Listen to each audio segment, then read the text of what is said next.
person who creates content and is active on social media, talking about myself, I've had to really be a lot more conscious about the words that I'm using.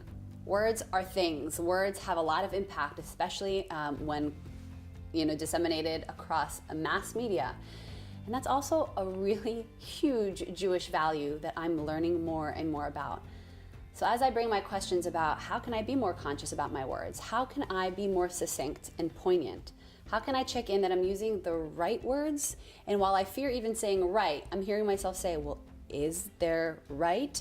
Are we then saying there's wrong? Is that distancing people from me when I say right, who don't agree? I'm constantly doing this self-check and having this internal communication around the words that I'm using. Because ultimately, what I want to do and what we want to do here with this show and what I think as humans we aspire to do is to connect. So I want to make sure that my communication is connecting with people as opposed to pushing them away in any way.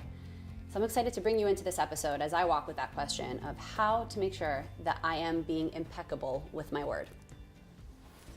Awesome. So welcome to the next episode. It's good to be here. And it's so good to be here. It's always good to talk about, words and the power of words. And I think, if we go back to our original words is articulate speech and being very purposeful in how you say things. But in this episode, it talks about putting sort of almost a fence and sort of being careful with your words. And in the last episode, we talked about how words have an impact and that you say something negative, it can actually hurt someone. Yeah. It can actually have an emotional, physical effect on the person. And I think here we're focusing on something a little different that's really, really special and important. That once we put information out there, once we post something on social media, it's out there. It is. You can try to take it back. But if you're famous enough and if people are, it's there. I think Eric Schmidt said that is quoted saying that the, young people today are left with a permanent record of all their indiscretions on social media, and that they can't take it back. No, and you don't know how that's going to affect you. We just had somebody lose out on an Oscar hosting gig because of something he had tweeted, years back. So we really, it's all out there. It's all connected. And I think that it's not just that we should have this sort of false persona of who we are and be so careful for what we say so that we're not going to say what we believe and what we think. We should be true to ourselves. So important to be purposeful and careful with your language. And that the effects that we have and the things that we say shouldn't just be that we're living a life for someone else, that we're just saying things because other people will like what we say. We have to be honest with ourselves, but there's a permanence in what we say. I remember when you first asked me to be part of your documentary. Right. We talked about in a couple episodes ago, this like, who am I? What is my wisdom? Right. What can I contribute? There's so many smarter people than me. But then I was really nervous because what if I say something wrong?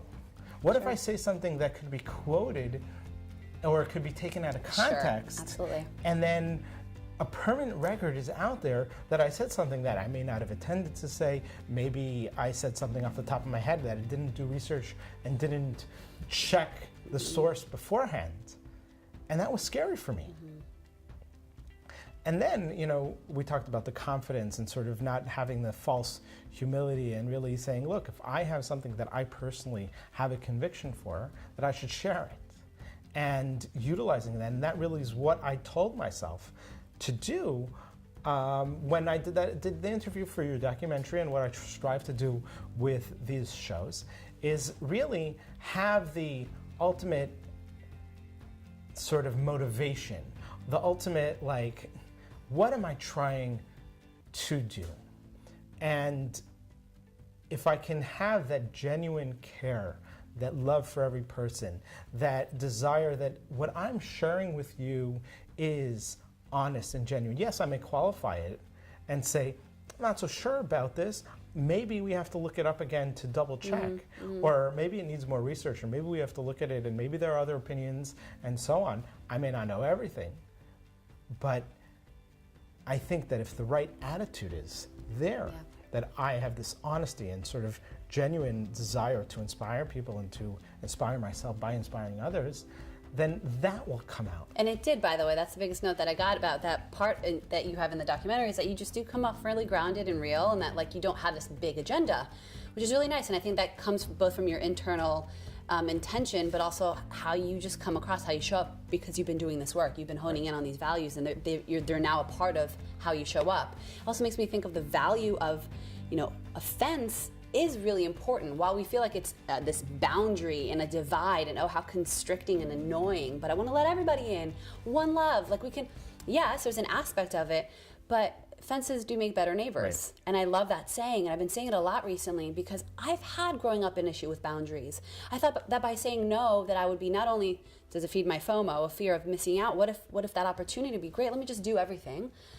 But then I wasn't even really giving myself space to be. And I think the fence, as I look at like the perimeter of your home, that you decide how far away it is, how much space you have to run around. But at the same time, you decide how high up it is. There's all these aspects of the fence that are very personal to you, but they also show other people they help other people interact with you. Like boundaries, I kept telling myself as I got used to them, was they're about me, not about the other person. They're helping other people learn about me and how to interact with me. And I'm also protecting myself, my energy, who I am. And it actually is a better, more healthy communication and dance that we can do with one another, as opposed to just saying, yeah, whatever, everything. And then that's very confusing. Well, I think as you bring up the idea of fences and boundaries, I think that we talk about fences and boundaries, meaning qualifying our words and being careful with our words. Yeah. Then we have a level of sort of boundaries in my interpersonal relationships, in how I sort of, whether it's work, whether it's personal, whether it's family, keeping things in a sense that there's certain spaces that I need to focus on those things. Nice. And not bring what happens at home to work and what's happening at work at home, and really finding that space. And then there's, the physical barriers, like you're talking about, like in your home, like you have walls. Right. But then there's also sort of the spiritual barriers that, I need to be genuine. I need to be who I am. I need to check in with myself and have that barrier, that I'm not trying to be someone else for someone else and change myself, but I have that fence in a sense, that I have where my non-negotiables, the things that I will not cross, because that's who I am, my conviction. And that's also an important boundary in that spiritual sense, and sort of, what are the non-negotiables that I would do in my religious life? What would be non-negotiables in my spiritual life? And holding strong to those and having those strong fences will empower me. I think that the biggest success that I've seen is when I'm upfront and clear with someone, where I'm like, okay, I want to help you on this, but I just we're going to talk for 15 minutes. So great, so true. It's helping me see how the hard conversations I've had to have in my production life, whether it's with clients or with partners or with myself, were the best ones, because they were clarifying and they were direct, and they were not always easy, but the best things aren't easy, and that's okay. But to have those hard-hitting, clear, concise, using the right words, making sure they're channeled in, and to build that container within the communication with a boundary is really productive. Right. And I feel like, man, like how beautiful a world would it be if we all were doing that, not just in our relationships with our friends and our loved ones, but in work and at a global, like amongst countries, like how beautiful that would be. Right. I think that's really a tool for life, and being able to have those fences and those boundaries. What are some of the tools that you use in your own life for the boundaries, for the fences, to sort of create a safe space for yourself to be who you are, but at the same time have those non-negotiables so that you don't cross over? We'd love to learn. Yeah, what he said. I'm there. Awesome. So have a wonderful week. We'll see you next week. Bye, guys.